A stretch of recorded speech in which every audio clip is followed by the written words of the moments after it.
अरविंद केजरीवाल पर नरेंद्र मोदी कार्रवाई नहीं कर सकते।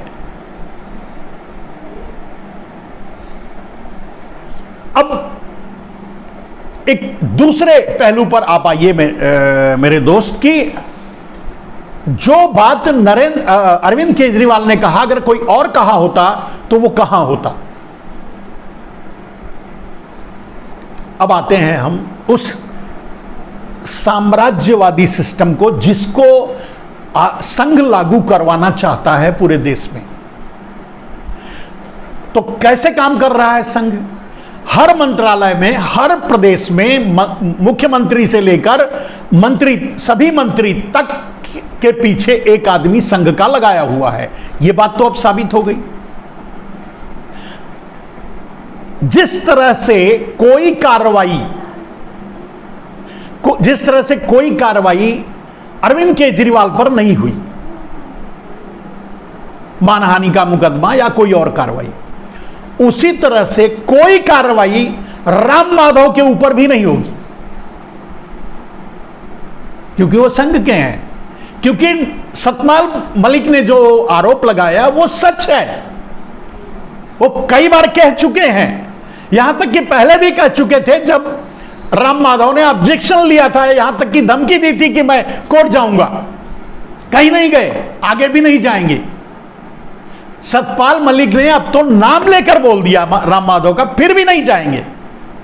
इसकी गारंटी मैं देता हूं आपको, क्योंकि मुझे पता है ये आगे का क्या करेंगे। तो राम माधव के खिलाफ कोई एक्शन नरेंद्र मोदी ले नहीं सकते, क्योंकि उनके पावर से बाहर है, उनकी सीमा, उनकी कैपेसिटी से बाहर है। जैसे अडानी का मुद्दा, मैं जब किसान आंदोलन चल रहा था तब मैंने बड़े साफ गोई से यह बात कही थी कि नरेंद्र मोदी किसी भी कीमत पे यह बिल वापस ले ही नहीं सकते, और अगर कहीं लेना पड़ा, जो कि लेना पड़ा, तो ये तब तक ये इनडायरेक्टली लागू करवा चुके होंगे ये बिल। और वही हुआ। किसान बिल, आप लोगों को ये सब समझ में है कि किसान बिल लागू नहीं हुआ, किसान बिल ऑलरेडी लागू हो चुका है इनडायरेक्टली। प्राइवेटाइजेशन एक ऐसा सिस्टम है जिसके जरिए आप मतलब किसी भी कानून को तोड़ सकते हैं और किसी भी कानून को बिना कहे लागू कर सकते हैं, और वही हुआ है। माने अब बात आ गई अडानी की, तो सतपाल मलिक पर भी कोई कार्रवाई नहीं होगी, यह गारंटी आपको देता हूं, क्योंकि सतपाल मलिक सच कह रहे हैं। सतपाल मलिक को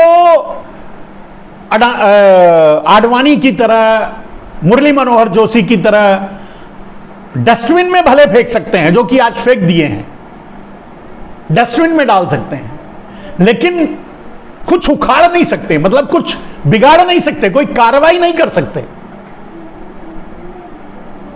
चाहे तो आतंकवादी हमले करवा कर मरवा सकते हैं, यह बड़ा आसान काम है आरएसएस के लिए, लेकिन वो भी शायद ना करें, क्योंकि सतपाल मलिक अब राज्यपाल से रिटायर हो चुके हैं। वो क्या करेंगे, क्या कर पाएंगे, ये बड़ा मुश्किल है।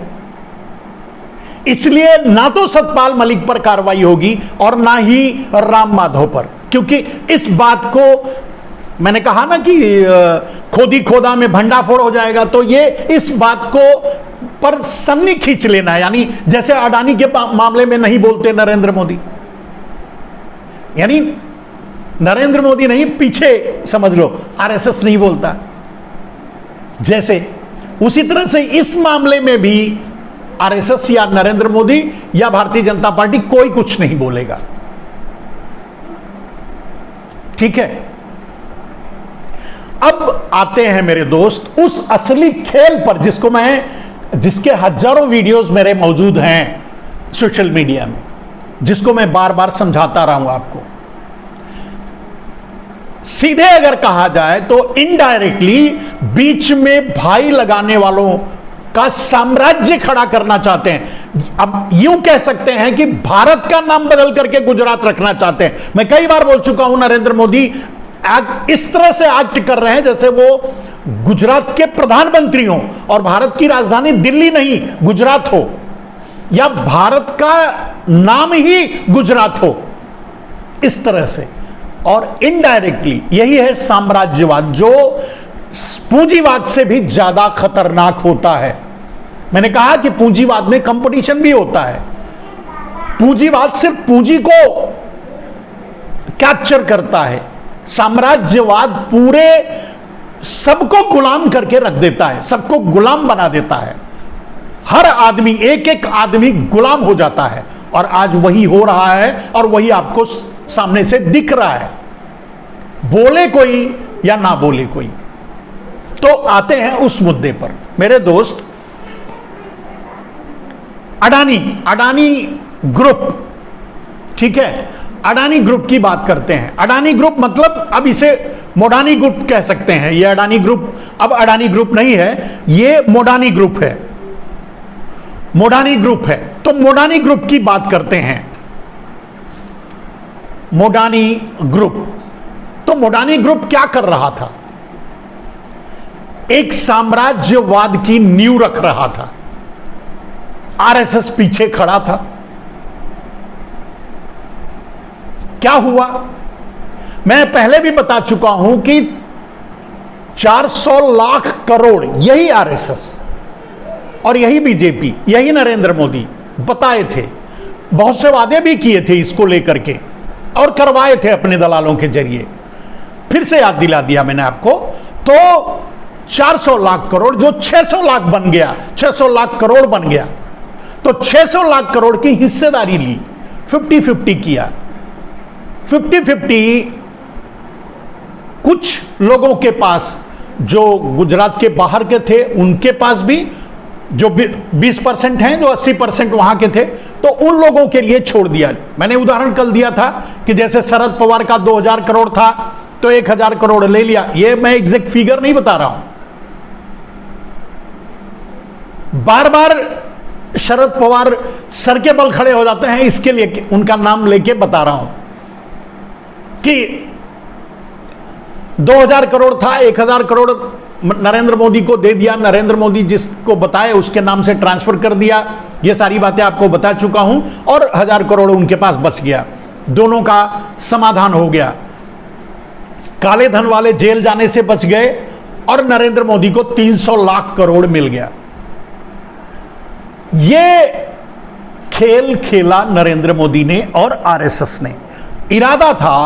इरादा है कि उस पैसे के जरिए, 300 लाख करोड़ के जरिए भारत में साम्राज्यवाद लागू कर दिया जाए। मतलब भारत को अपनी मुट्ठी में बंद कर लिया जाए, भारत को गुलाम बना लिया जाए। मालिक चाहे जो भी हो, मालिक मोडानी हो सकते हैं, कुछ और ज्वाइन हो सकते हैं, लेकिन इरादा वही है। उसी में अभी जो कर्नाटक में नंदिनी बनाम अविन का, माफ कीजिएगा अविन, नंदिनी बनाम अमूल का जो चल रहा है, ऐसे हर राज्य में कोई ना कोई संस्था है, कोऑपरेटिव सोसाइटी है जो मिल के लिए काम करती है।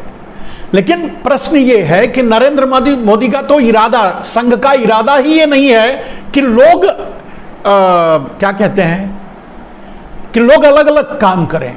ये सेंट्रलाइजेशन यानी पूंजीवाद से भी ऊपर निकल करके साम्राज्यवाद की स्थापना करना चाहते हैं। मात्र कुछ लोग, 1 या 2 लोग या 4 लोग भारत के सारे निर्णय लें और चलाएं, यह इनका इरादा है। और वो सब कुछ हासिल करने के लिए इनके पास बस एकमात्र हथियार है, पूंजी, पैसा। और वो पैसा कहां से आया? वो है ब्लैक मनी, जो 300 लाख करोड़ इनको बंटवारे में मिला है नरेंद्र मोदी को, यानी संघ को, यानी इन लोगों को साम्राज्यवाद लागू करने के लिए। अब इतना पैसा अगर है तो इनको क्या लगता है, यानी संघ और नरेंद्र मोदी को क्या लगता है कि ये पैसे से ही साम्राज्यवाद लागू कर देंगे, देश को कुछ चुनिंदा चोरों के हाथों में बंद कर देंगे, देश को मोडानी ग्रुप के हवाले कर देंगे, सब देश का सब कुछ मोडानी ग्रुप चलाएगा। और यही हो रहा था। जब हो रहा था तो मैं आपको क्या कह रहा था, बता कैसे रहा था, अब उसको सुनिए। आप क्या कह रहा था उसको जब आप समझेंगे तो आपको समझ में, सुनेंगे तो आपको समझ में आएगा। मेरे दोस्त, मैं हमेशा आपके सामने एक बात कहता था कि जैसे अभी कर्नाटक का मामला है अमूल का और नंदिनी का, वो नंदिनी को निगलना चाहते हैं और कहने का अर्थ यह है कि सब कुछ चोर गुजरातियों के हाथ में सारे पावर्स चले जाएं। सब गुजरातियों की बात मैं नहीं कर रहा हूं, फ्रॉड गुजरातियों के हाथ में, चोर गुजरातियों के हाथ में, जो बैंकों के लुटेरे गुजराती हैं उनके हाथ में, इन सब लोग मिलकर के उस सिंडिकेट के हाथों में पूरा देश चला जाए, और वो यही है साम्राज्यवाद।